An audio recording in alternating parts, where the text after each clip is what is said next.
这回三峡满月园一日游的行程。行程的安排上很单纯，时间上很充裕，一起出去走走吧。非假日的三峡老街，游客不多，营业的店家也不多。风吹着风车和伞布在蓝天下转动着，透过和地方特色产业的结合，很自然地传达出在地的韵味。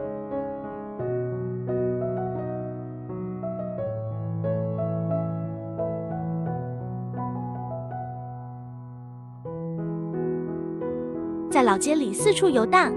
炙热的阳光下实在令人无法久留，赶紧的找个有冷气的店家，吃个午饭，再来碗透心凉的冰，让这火热体感稍稍的舒缓下来。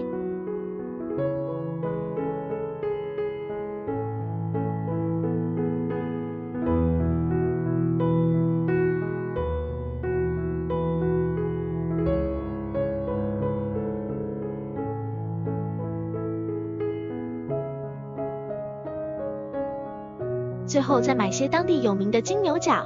这是一定要的啦。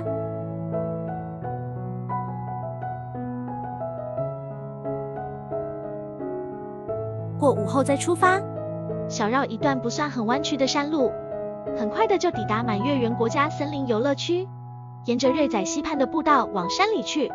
这条步道一路都有大树的遮映，走起来让人感觉很舒服，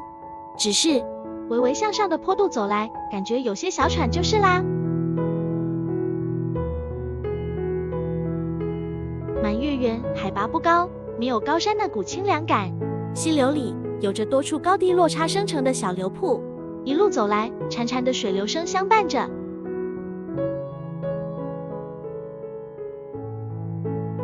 转个弯有个支流形成的小瀑布，小瀑布水量不大，喷溅起的水雾随着微风迎面吹来，盛夏中最想要的就是这种清凉的感觉。满月园瀑布和处女瀑布是园区内两大重点，外出踏青其实也不需要有太大的压力，可以视当日的状况再决定行走路线。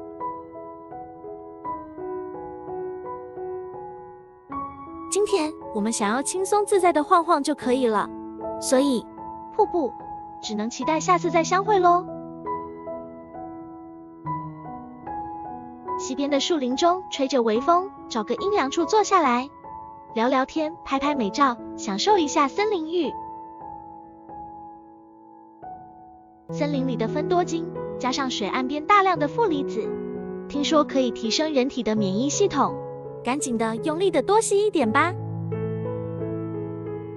炎热的天气里，树林内吹着阵阵的凉风，听着潺潺的流水声和林间的鸟叫虫鸣，夏日的满月园森林步道令人暑气全消，感觉真的很不错哦。